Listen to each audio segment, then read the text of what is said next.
Listen to this podcast now on the Red Apple Podcast Network. The Leadership Thread with Dr. Peggy Polonus. I'm Dr. Peggy Polonus. Join me on each episode where I unravel the story that shaped leaders, tracing the thread that led them where they are today. Because leadership isn't born in adulthood. And thank you once again for joining us on the Leadership Thread, education, ethics, and sustainability. Download all of Red Apple Media's podcasts right now through your favorite podcast platform. Listen, all you New Yorkers.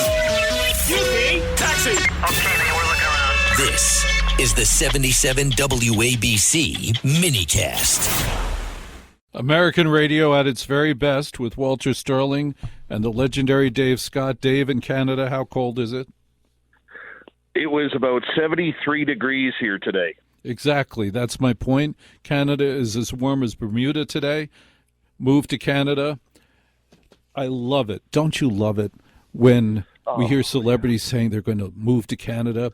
The arrogance of that arrogance when they say that, because I'm always like, first of all, Canadians don't want you. Secondly, yes. read the laws about what it takes to become a resident, permanent resident in Canada, and then to become a citizen of Canada. Become a citizen of Canada is not easy.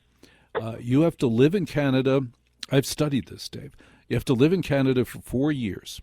You have to have had a permanent residence in Canada for at least 4 years. You have to have paid taxes in Canada for 4 years. You have to have a job, and you have to speak English or French fluently. Those are for starters. All I'm saying is we don't want any woke celebrities up here. We have enough wokeness going on. And please notice that none of them that have threatened to move to Canada have actually done so. They moved to Ireland, where actually Ireland's interesting because it's one of the easiest places to become a citizen. It is fairly easy to become a citizen of Ireland. And where else did they move? There was another, but only two celebrities have actually left the country because, I can't live there anymore. All I got to say about that is I like watching these YouTube videos of people who moved out because Orange Man bad, and now they are absolutely regretting it. And because they spent their life savings on moving to a different country, now they can't afford to get back. We in North America have no idea how good we have it. We make up problems on the fly because that's the way it's done these days. When life is good, you have to make up problems, and that's what we're doing. Yes, and the fact, all they had to do was look at the fact that under Biden, about 500,000 people a week did whatever they could do to get to America. And these whiners are saying, I can't stand it here. I'm going to go to Canada. I'm going to go to Ireland. Meanwhile, 500,000 people walked from South America, from Paraguay, from horrible places to become Americans. Maybe they should have paid attention to that. Wait a minute. 500,000 people would do anything, would freaking die in that river to get to America. Pay attention. Well, let me tell you something about Canada right now.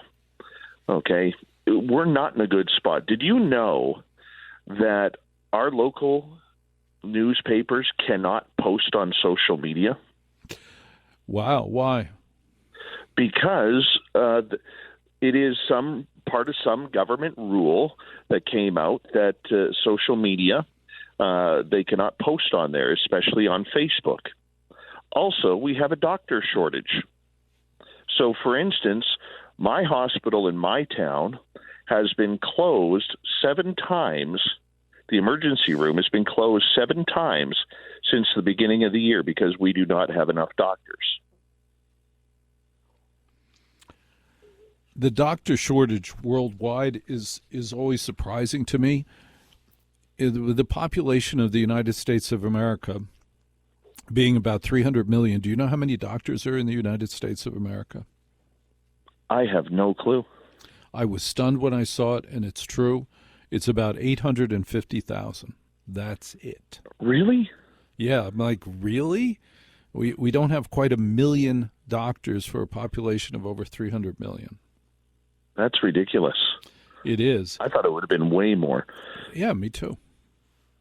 How many doctors are in Canada, do you think? Obviously, there's a shortage. I have no idea. I know that there are a lot of nurses and doctors that are moving down to the United States because of financial reasons. They get paid better down there. And there's not a lot of turnaround time for patients. Now, don't get me wrong. I love my healthcare system up here. I really do. Okay, I have no problem paying heavy tax for healthcare. I love the fact that, if I have a prescription, like say I'm on blood pressure medication, that costs me $8 a month. $8. I'm okay with that. Do you have diabetes? No. Good. No, that I don't have. Good. I love Canada. Anytime I've ever been there, done business there, I always love Canada. Great country. I think the arrogance of anybody saying I'm going to move to Canada to escape the horrors of the United States of America is going to be in shock, because they're virtually the same country in profound ways. And I feel, like you get a lot of these Canadians that are jumping on the bandwagon that we're not traveling to the United States. Screw that. I love the United States. I've always loved the United States. I love the people. I've never ran into one of those egotistical American people that you see on television. I've never ran into that. Every time I've ran into somebody and I met somebody from the United States, you guys are so warm and so giving. And I love the U.S. and I wish, and I cannot wait until I get to see more of it. Dave Scott, who's an expert on UFOs, metaphysics, all of the things that we actually care about, he hosts Spaced Out Radio, a national show in Canada. You can hear every episode of Spaced Out Radio on YouTube, and Dave has updates on UFOs, conspiracy theories. What's going on, Dave? Well, there is this weird program that I have never heard about that I have to give credit to John Greenwald, the guy who owns and does all the FOIA requests for a website called theblackvault.com. That's theblackvault.com. And John recently put in a FOIA request about U.S. Space Force and Space Command, trying to figure out what is their role in the whole UFO story. And apparently there is this group called the Space Tiger Team. Have you ever heard of this, Walter, the Space Tiger Team? No. It sounds like a cartoon. Well, apparently, I had to do a little bit of a deep dive on this because I had no idea what these tiger teams are.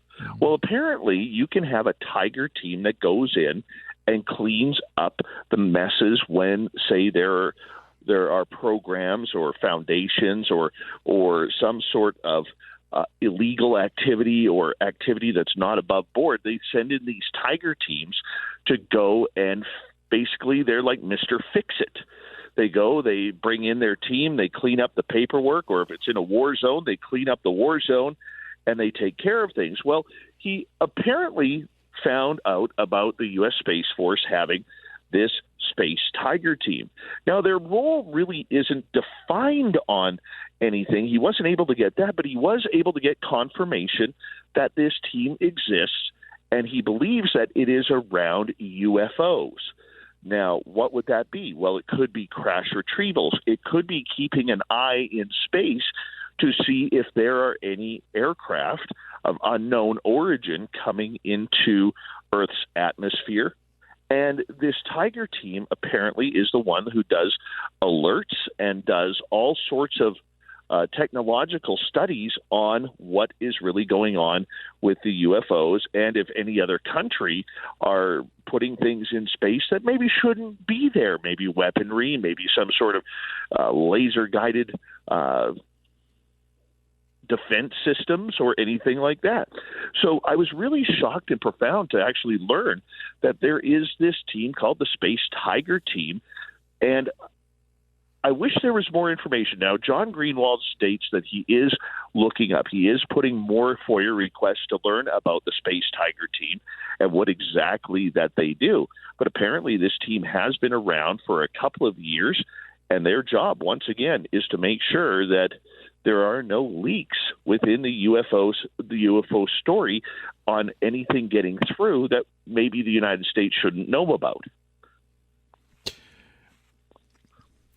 And they're under Space Force? Is that what they're under? What department are they under?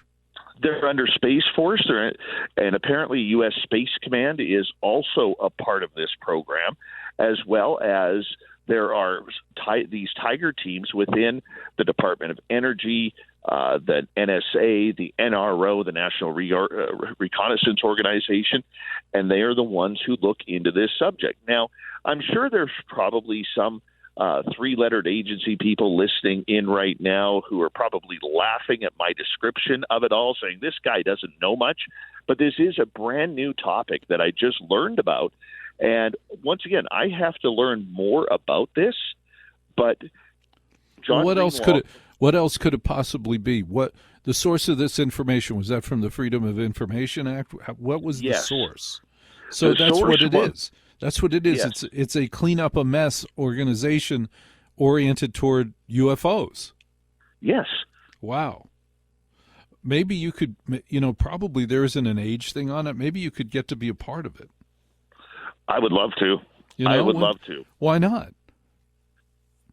It's funny because I had a spook from that I talked to who's part of. I don't even know where he works. He has a daytime job, but I don't think it's a real daytime job. And he actually asked me one day. He's like, would you be wanting to do this full time? I said, yes, I would. I said, absolutely, I would love to study. Yeah, you'd be great at that. Absolutely. Has Canada started a Space Force yet? They don't have a Space Force, but did you hear about this? Did you hear about this ridiculousness up in Canada? No. Oh, I have to tell you this. Yes. Please, I do expect laughter. And I want you to look this up because this is 100% true. All right. So about a week and a half ago, the Canadian government announced that they were putting $40 billion to really improve the Canadian Space Agency. This included renting a launch pad off of a Ukrainian company that has a launch pad in Nova Scotia, one of the maritime provinces. And on this is a launch pad, so somebody went out there and actually took pictures. They are spending $20 million a year to rent this place, so over the next 10 years. So that's $200 million. Somebody went and took a picture of it, Walter. It is literally a gravel road with crushed gravel in a giant square with a cement pad right in the middle. The Ukrainian company that is currently renting this rents the land from the province of Nova Scotia for about $13,000 a month. No. Yes. Whoa. You can look it up. Whoa. They rent this alleged rocket pad for $13,000 a month, and the Canadian government is now going to be paying $20 million a year to rent this pad from the Ukrainian company that is renting it off of the province of Nova Scotia. And please explain that. And what are they going to do with this? Well, apparently they want to be able to launch our own rockets because, once again, Orange Man bad, according to Prime Minister Mark Carney, and they have turned this whole trade war between Canada and the United States into like a personal vendetta that we have to end all of our trade and we have to be more self-sufficient. So they're going to build their own rocket pad out of this cement slab in the middle of nowhere, Nova Scotia, in order to launch our own rockets so we could put our own satellites up in space. Do you really think you're ever going to put your own satellites up in space? Oh, hell no. We can't do anything on our own. No. I mean, the stupidity of it all. Here's the stupidity of it all. Elon Musk has... Wait. 1 second. There's something incredibly important that I have to say. You and I are talking to Dave Scott on the Red Apple Audio Networks, The Other Side of Midnight with Walter Sterling. All right, Dave Scott in Canada, spacedoutradio.com. He was about to reveal something important to us. Dave, what's going on? Well, we were just talking about this loosey-goosey Canadian system that we have for the Canadian Space Agency wanting to put rockets up. Now, one of the things that I think is really stupid for the Canadian government is the fact that they seem to forget that Elon Musk also has a Canadian citizenship. Wouldn't it be great if they got off of their high horse and said, hey, Elon, how would you like to come home? Yes, you have SpaceX in Texas, but why not put a SpaceX in Canada as well to help the Canadian Space Agency? However, the ego up here with the space program and the dislike for the presidency right now between in the tiff between President Trump and Prime Minister Mark Carney, it just makes stupid sense. And people are now starting to wonder whether or not this is just a money funneling issue to give Ukraine more money for the war against Russia. Great idea. You're absolutely right. Ladies and gentlemen, it's Dave Scott, host of Spaced Out Radio, available on YouTube. Dave Scott, thank you for being on The Other Side of Midnight. The great Dave Scott. Let Century Management Solutions get you to your next medical appointment. They specialize in non-emergency medical transportation, connecting patients to care, safety, reliability, and on time. Their advanced technology platform seamlessly coordinates patients, healthcare providers, insurers, and transportation partners all in one powerful network. With over 200 trusted transportation providers, they deliver scalable solutions backed by real-time tracking and complete transparency. Go to SENTRYMS.com.